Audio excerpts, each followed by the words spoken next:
इस क्वेश्चन में कहा गया है कि consider the lines L1 and L2 defined by this and this for a fixed constant lambda let C be the locus of the point P such that product of distance of P from L1 and the distance of P from L2 is lambda square.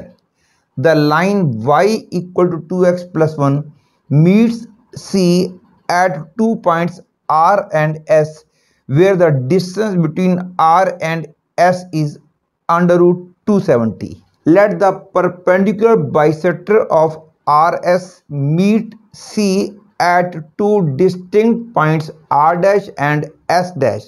Let capital D be the square of the distance between R dash and S dash. The value of lambda square is dash. The value of D is dash. ये question hyperbola की एक property पे based है, लेकिन यदि किसी बच्चे को वो वाली प्रॉपर्टी ना भी पता हो तो भी ये क्वेश्चन करना कोई मुश्किल नहीं है। लेकिन क्वेश्चन ऐसा बनाया जा सकता था कि जिसको वो प्रॉपर्टी ना पता हो उसके लिए ये क्वेश्चन बहुत डिफ़िकल्ट और लेंथी हो जाए। लेकिन प्रेजेंटली जिन बच्चों को वो वाली प्रॉपर्टी नहीं भी पता होगी उनके लिए भी कोई ख़ास डिफ़िकल्टी नहीं पैदा होगी। इसलिए इस क्वेश्चन को मैं एक बार विदाउट यूजिंग दैट प्रॉपर्टी करूँगा, एक बार यूजिंग दैट प्रॉपर्टी करूँगा। तो पहले मैं जो वे करने जा रहा हूँ इसमें हाइपरबोला की उस प्रॉपर्टी का यूज़ मैं नहीं करूँगा। क्वेश्चन में यहाँ y-1 है, इसमें से माइनस कॉमन लेने के बाद यहाँ भी y-1 बन जाएगा। इसमें 1 को मैं इधर ले आऊँ तो वो भी y-1 बन जाएगा। तो क्वेश्चन मेरा ज़्यादा सिंपल हो जाएगा यदि मैं y-1 को कैपिटल Y मान लूँगा।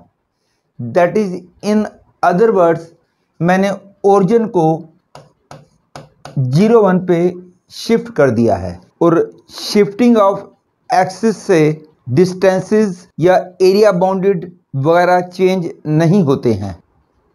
इस बात का हम बेनिफिट बहुत बार उठाते हैं, mainly in the questions of graph और वाइल फाइंडिंग एरियाज और eight many places while doing the questions of coordinate geometry. बहुत बार हम रोटेशन ऑफ एक्सिस भी यूज़ कर लिया करते हैं यदि रोटेशन ऑफ एक्सिस से क्वेश्चन हमारा आसान बन रहा हो तो, क्योंकि रोटेशन ऑफ एक्सिस से भी डिस्टेंसेस बिटवीन टू पॉइंट्स या एरियाज वगैरह चेंज नहीं होते हैं।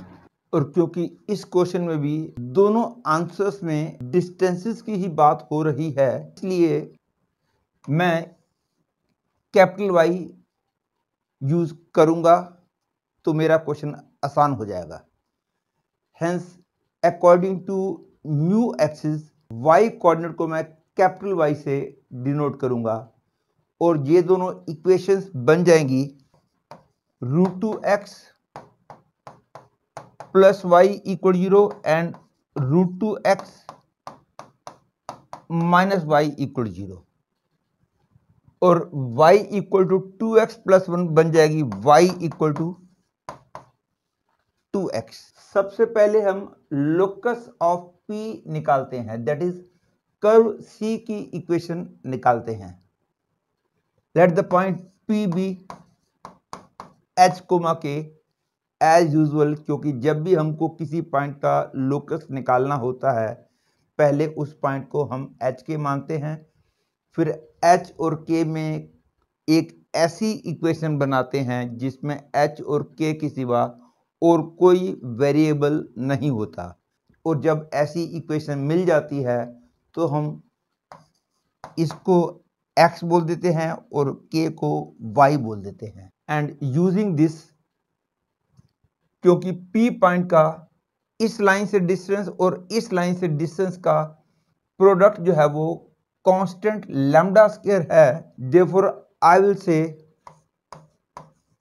√2h plus k mod upon √2 + 1 into √2h minus k mod upon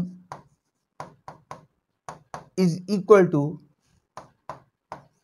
lambda square, that is I get 2h square minus k square equal to 3 lambda square. और क्योंकि अब हमको h और k में एक ऐसी इक्वेशन मिल चुकी है जिसमें h और k के सिवा और कोई वेरिएबल नहीं है, तो हम h को x और k को y लिख देते हैं। तो I get 2x square minus, ध्यान रखना यहाँ पे मैं कैपिटल Y लिख रहा हूँ क्योंकि मैं न्यू एक्सिस में डील कर रहा हूँ और न्यू एक्सिस में y कोऑर्डिनेट को मैं कैपिटल Y से डिनोट कर रहा हूँ। अब ये वाला कर्व और ये वाली line according to the information given in the question meet at R and S, और R और S के बीच का डिस्टेंस ये है।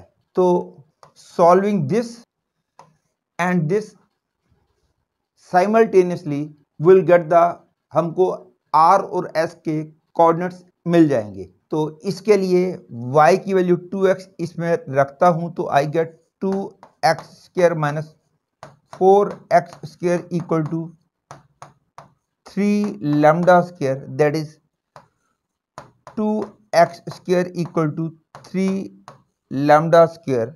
और इसके बाद यहां से मेरे को मिलेगा x equal to plus minus under 3/2 into mod lambda. ध्यान रख लो यहाँ पे लैम्डा नहीं लिखेंगे क्योंकि हमको नहीं पता कि लैम्डा पॉजिटिव है कि नेगेटिव है। तो it is always a good habit to write this after this step, नहीं तो किसी सिचुएशन में गलती हो सकती है और बार बार मेरे को मॉड लैम्डा लिखना पड़ेगा। तो थोड़ी देर के लिए इसका नाम मैं अब म्यू रख दूंगा। I get x equal to plus minus under 3/2 mu, that is r और s के कोऑर्डिनेट्स यदि x1 y1 हैं और x2 y2 हैं, तो मैं ये कह सकता हूं कि x1 equal to minus under 3/2 mu and x2 equal to plus under 3/2 mu. और क्योंकि r और s इस लाइन पे भी लाई करते हैं, इसलिए मैं कह सकता हूं कि y1 equal to minus under mu and y2 equal to under 6 mu. और क्योंकि r और s के बीच का डिस्टेंस अंडर रूट 270 दे रखा है, इसलिए under root minus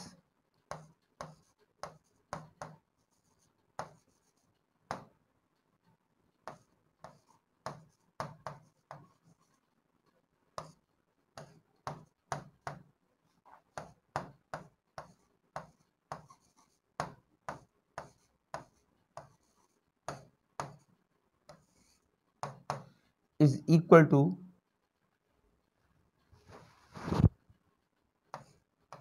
under root 270, that is I get 6 mu square plus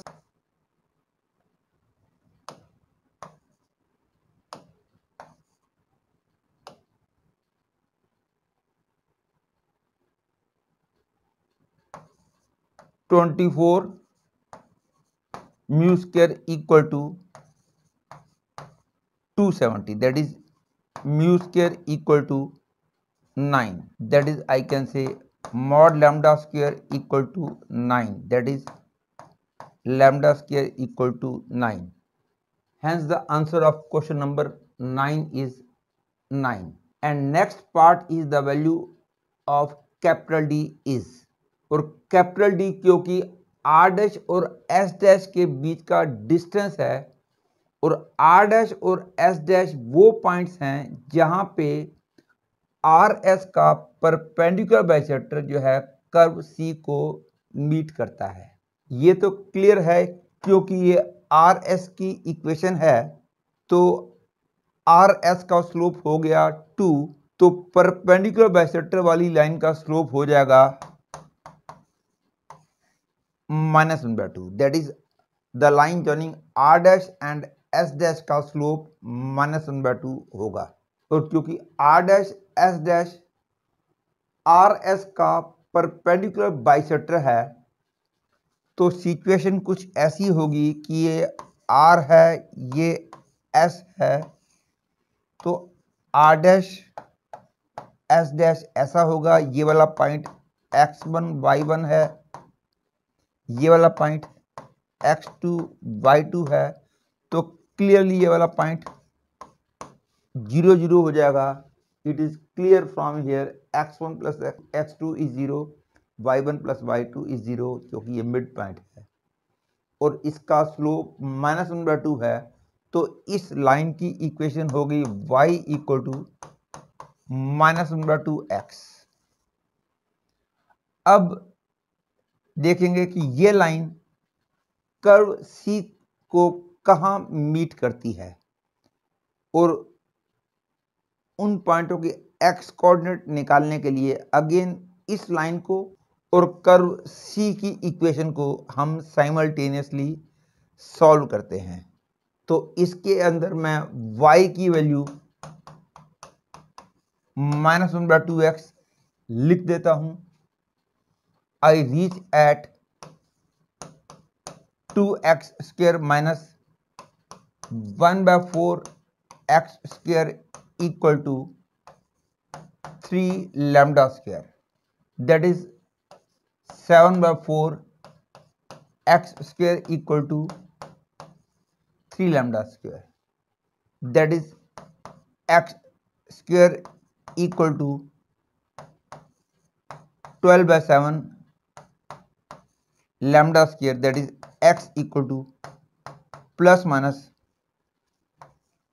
2√3/7 mod lambda, और जिसकी वैल्यू 3 हम कैलकुलेट कर चुके हैं क्योंकि lambda square was 9, hence mod lambda becomes 3।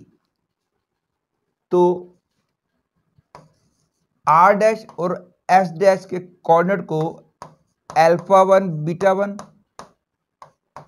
और α2 β2 मानते हैं। α1 की वैल्यू हो गई √-6√3/7 और α2 हो गया 6√3/7 और β1 हो गया, क्योंकि α1 β1 lie on the line -1/2x, therefore 3√3/7 β2 हो गया -3√3/7, and because d dash is square of the distance between r dash and s dash, hence d dash is α1 minus α2 whole square plus β1 minus β2 whole square equal to 12√3/7 square plus 6√3/7 square equal to 540/7, that is equal to 77.14. Hence the value of D is 77.14.